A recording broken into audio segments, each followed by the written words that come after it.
What if the gap between, where you are right now and the extraordinary life you actually want has absolutely nothing to do with motivation? Right. Like, what if waiting for a lightning bolt of inspiration or some massive earth-shattering miracle is actually the exact reason you feel entirely stuck? It's a really profound realization, honestly, when you finally discover that the people operating at the absolute highest levels, they aren't relying on sudden bursts of motivation at all. Yeah, not all the way. They're relying on architecture. Exactly. Well, welcome to the Deep Dive. Our mission today is to decode this really fascinating piece of source material we have, titled The 5 Pillars of Personal Mastery. It is such a good read. It really is. And as you are listening to this right now, I want you to picture a scenario.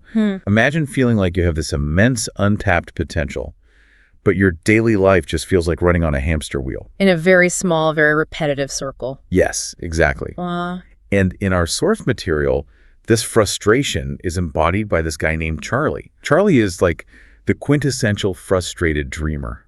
Oh, we all know a Charlie. Or we've been Charlie. Right. He looks out at the world and he admires these titans of industry and culture.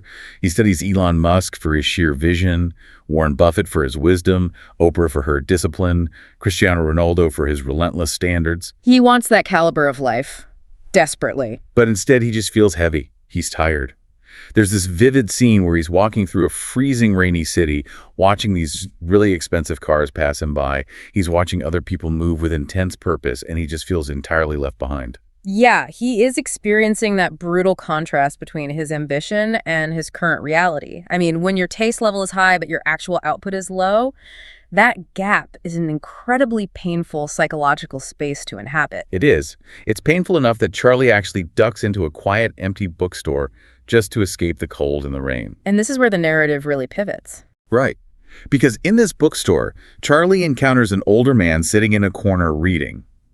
And the source text specifically notes this man's posture. Like, he is calm, his eyes are really sharp, and he possesses this powerful, undeniable silence. What's fascinating here is how the old man diagnoses Charlie's problem almost instantly. Oh, it's immediate. Charlie sits near him, lets out this incredibly heavy, defeated sigh, and the old man just looks over and says, "You look like a man carrying invisible weight." It completely disarms Charlie. He immediately unloads all his burdens onto this stranger. He confesses that he wants to change, but he wastes his time, he starts projects and abandons them. He dreams big, but lives incredibly small. Exactly. Charlie is entirely convinced that he needs a massive life overhaul. He thinks he needs some sort of miracle to bridge that gap. But the old man doesn't give him a grand philosophy, right? He just pulls out a piece of paper and writes down a few words. He says, "Your life does not need a miracle. It needs 5 daily habits." He takes that abstract, heavy burden of untapped potential and just breaks it down into actionable, microscopic mechanics. Which is brilliant. And that piece of paper, those 5 pillars, that is the exact blueprint we are handing to you, our listener, today. This is a shortcut. So let's look at the very first habit. Right. The first directive the old man wrote down: win the first hour of your morning. The defensive psychology of the morning? Yes. The old man warns Charlie that most people literally lose the day before they even eat breakfast. Because they hand their minds over to noise, to phones, fear, distraction. So Charlie completely changes his routine. He wakes up early, no phone, no social media, no chaos. He makes his bed, he drinks water, watches the sunrise, and plans his day in 10 minutes of absolute silence. Which sounds so simple. It does. And okay, let's unpack this, because the cynic in me definitely flares up here. I was waiting for that. I mean, come on. Is making my bed and drinking a glass of water really enough to change a life? Or is this really just about taking a defensive stance against the world's chaos? Well, it's definitely the latter. Because I think about it like an analogy. Waking up and immediately checking your phone. It's literally like opening your front door and letting a crowd of shouting strangers into your bedroom the second you open your eyes. That is a terrifying but incredibly accurate image. Right. You were instantly forced into a reactive stance. And the source material actually backs this up perfectly. It uses a very specific phrase. It says, if you win the morning, you weaken chaos. Weaken chaos. I love that. Yeah, because gaining control in those first 10 quiet minutes, making the bed, hydrating, getting natural light, it sets a psychological baseline for your entire day. You're proving to yourself that you're in charge. Exactly. You are proving to your nervous system right out of the gate that you are the one steering the ship, not some social media algorithm. If you don't secure that baseline, your prefrontal cortex, the logical planning part of your brain, gets totally hijacked. So securing the mind from that morning chaos is step one. But what's really interesting is that once Charlie did that, once he secured his mind, the old man's next instruction surprisingly wasn't about mental focus at all. No, it wasn't. It's entirely about physical reality. Yeah. Habit two is move your body every day. Which threw Charlie off at first. Completely. Charlie originally thought success was purely mental. You sit at a desk, you think brilliant thoughts, and boom, you build wealth. But the old man tells him, a weak body creates a tired mind. Yeah. So Charlie starts small. A morning walk, just doing push-ups on the living room floor, stretching after work. And eventually the book notes that his shoulders literally stand higher. His baseline energy rises. His thoughts become clearer. He finally realizes why champions train daily. And I kind of look at this through another analogy. The body is the hardware that runs the mind's software. Oh, that's a great way to put it. Like, you cannot run a high-performance app on a smartphone that has a drained, overheating battery. The phone is just going to crash. It will crash every time. And that perfectly synthesizes the core takeaway from the source here, which states, discipline in the body becomes discipline in the mind. They aren't separate things. Not at all. They are a single biological system. And for anyone listening, this isn't about becoming a fitness model. It's not about vanity. Right. It's about establishing a biological baseline for success.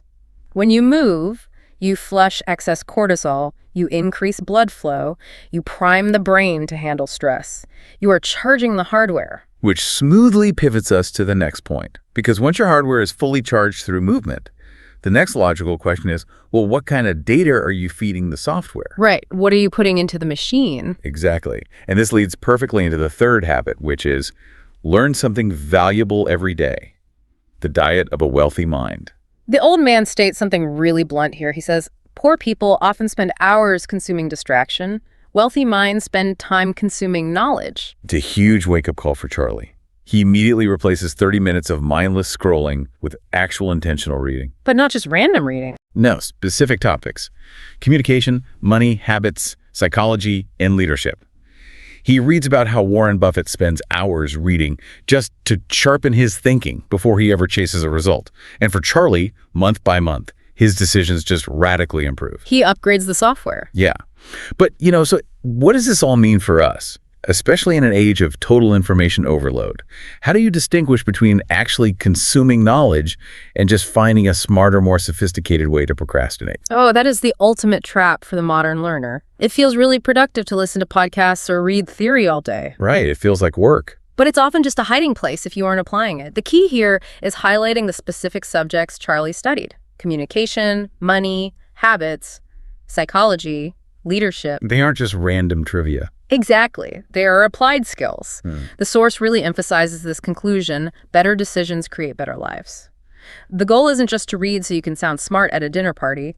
It is about fundamentally upgrading your decision-making engine. You're gathering mental models. Yes.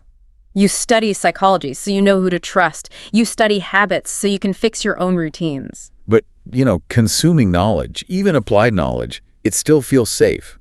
Like, it's comfortable to sit in a chair and read a book about leadership. Oh, entirely comfortable. But reading about leadership or money doesn't actually change your life until you step out of your comfort zone and use it. Carry has to become practice. Right.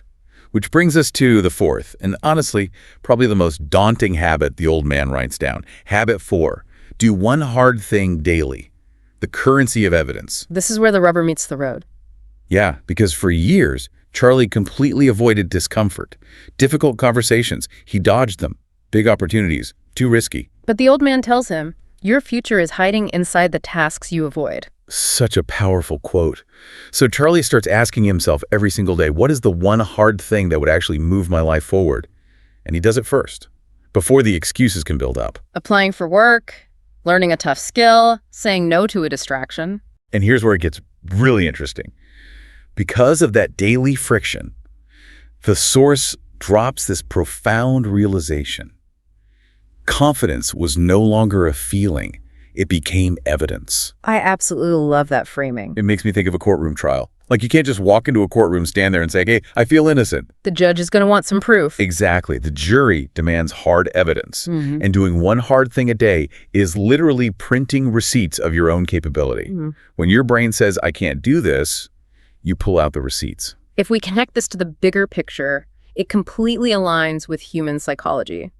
Human beings naturally avoid friction. We are wired to conserve energy. Comfort is the default. Right. So by intentionally front-loading fiction, by doing the hard thing first thing in the day, Charlie systematically dismantled his own fear response. He taught his brain that discomfort isn't a threat. It's the doorway to growth. Yeah. But listen, if you're winning your morning, you're aggressively moving your body, you're constantly learning, and you're tackling intense friction every single day, your days are going to get really intense. You're operating at a very high velocity. Yeah. So how do you keep from burning out? Yeah. Or just veering totally off course? You need a daily audit. Which brings us to the fifth and final pillar. Reflect before sleep. The old man tells Charlie to open the notebook at night and answer 3 simple questions. What did I do well today? Where did I waste time? And what will I improve tomorrow? It's so brief, but it's crucial. The source notes that without this nightly audit, people just repeat their mistakes completely unconsciously. But, and this is a great line, reflection turns experience into wisdom. It closes the loop. It does. And then the story fast forwards. It shows us the compound effect. Charlie's life didn't explode overnight. It transformed quietly. Day by day. He got healthier. He spoke with certainty. He earned more money. He respected himself again. And when his friends asked him how he did it, he said, I stopped waiting for motivation. I started building habits. He built the architecture. And the old man had actually written down this incredible sequence for him years earlier. He wrote, small steps become momentum. Momentum becomes discipline. Discipline becomes identity. Identity becomes destiny. That is the whole roadmap right there. But, why is it that when people see someone reach that destiny phase, when they see the wealth or the health, they almost always just call that person lucky? Oh, this raises an important question about how society views success. It all comes down to the illusion of the iceberg. Explain that. Well, we only see the destiny part of other people's lives. Just like Charlie admiring Elon Musk or Cristiano Ronaldo at the beginning of the story, we only see the tip of the iceberg above the water, the glamorous part. Polished result. Right. We don't see the years of unseen, boring, daily repetition submerged underwater. We don't see the early mornings, the exhausted push-ups, the nightly audits. The invisible work. Exactly. And honestly, society calls it luck as a psychological defense mechanism. Mm-hmm. If we call it luck, it lets us off the hook for our own inaction. Wow. Yeah, that stings, but it's true.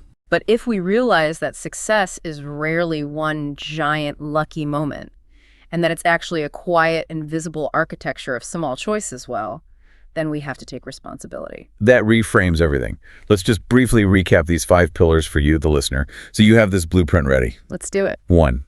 Win your morning to weaken chaos. Set that defensive baseline. 2. Move your body to build mental discipline. Charge the hardware. 3. Learn daily to upgrade your decisions. Consume applied knowledge, not distraction. 4. Do hard things to gather evidence for your confidence. Print those receipts. And 5. Reflect nightly to turn your experience into wisdom. If you feel stuck today, waiting for a miracle or a burst of motivation is a total trap. The blueprint is right here in these 5 daily actions. And I want to leave you with a final lingering thought that really builds on this source material. We talked about how repeated habits eventually forge your identity, and your identity becomes your destiny. You can't escape that sequence. No, you can't. So if your habits are actively writing your destiny right now, the question you have to ask yourself tonight is this. Look at the small unconscious habits you repeated today. What kind of identity are they quietly building for you in the dark? Man, that is a question that demands an honest answer. Thank you so much for joining us on this deep dive. We really hope this equips you to take that first small step tomorrow morning. We will see you on the next one.